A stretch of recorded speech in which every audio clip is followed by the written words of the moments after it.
a receita do bolo de chocolate perfeito. A receita que nós vamos utilizar hoje eu dou total crédito ao Chef Well, semifinalista da primeira temporada de MasterChef Confeitaria. Ela é simplesmente perfeita.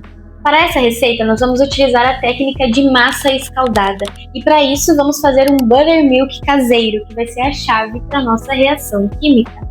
Em uma vasilha, a gente vai colocar o leite e o suco de um limão e aguardar 10 minutos.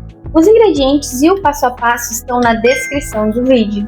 Enquanto a gente deixa a nossa mistura descansar, nós vamos peneirar os ingredientes secos e eu vou te explicar o que está acontecendo nessa reação. Quando nós adicionamos o limão no leite, o ácido faz com que as proteínas que estão presentes dentro do leite se unam e formem gruminhos. A caseína é o principal grupo de proteínas do leite. Ela representa cerca de 80% do total.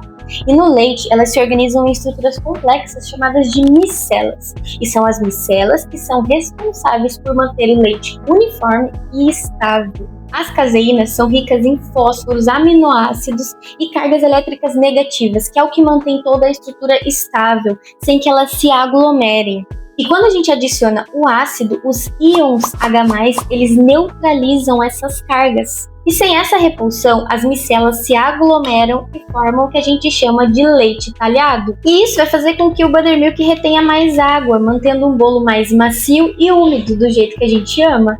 E aqui a gente consegue observar os gruminhos, então toda essa estrutura ela foi desestabilizada pelo ácido, né? Então as cargas das micelas foram justamente neutralizadas e formaram esses gruminhos, que é o que eu falei para vocês anteriormente como leite talhado. E não é só esse carinha aqui que é responsável por toda essa perfeição que é esse bolo.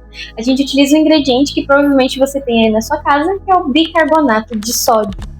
O bicarbonato de sódio é um sal alcalino e uma das suas características é ser um agente de crescimento. A sua fórmula é composta por átomos de carbono, hidrogênio, oxigênio e, claro, o sódio. E para que o bicarbonato funcione, ele precisa reagir com um ácido. E aí que entra o nosso buttermilk, que vai ativar essa reação. E depois que a gente misturar todos os ingredientes e levar para o forno, é dentro do forno que essa reação vai acontecer. Ela vai liberar gás carbônico, que vai ser responsável pelo crescimento do bolo. E olha que interessante, não é só o buttermilk que é ácido. O cacau em pó também é ácido. Claro, nessa receita eu estou utilizando o chocolate em pó 50% cacau, tem uma porcentagem de cacau reduzida, mas vai funcionar igual, não tem problema nenhum. E o bicarbonato também vai ajudar a neutralizar esse ácido aqui, elevando o pH da massa, atingindo então uns pigmentos do cacau chamados de antocianinas, que vão ser responsáveis por garantir justamente aquela cor escura mais intensa e um bolo super chocolatudo.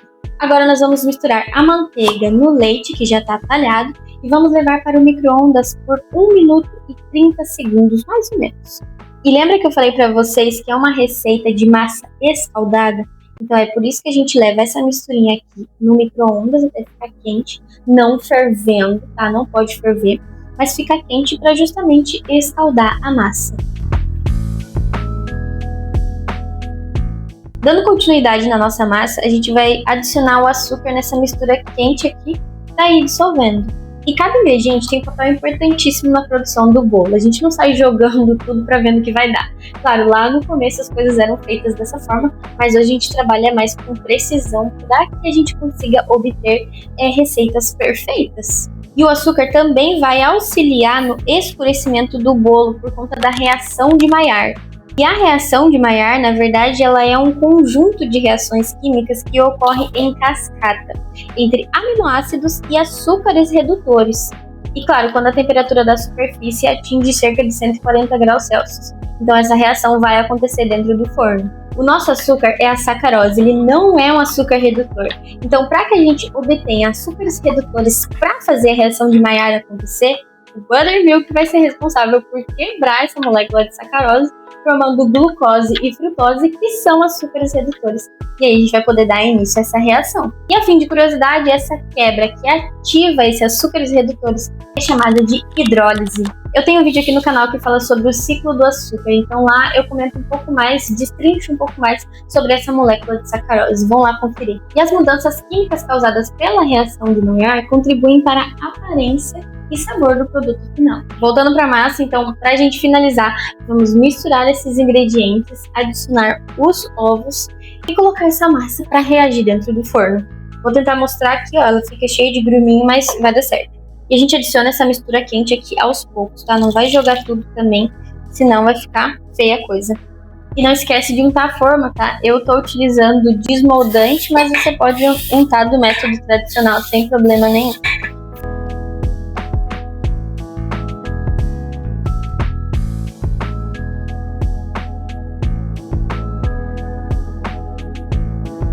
No forno, toda essa química se completa.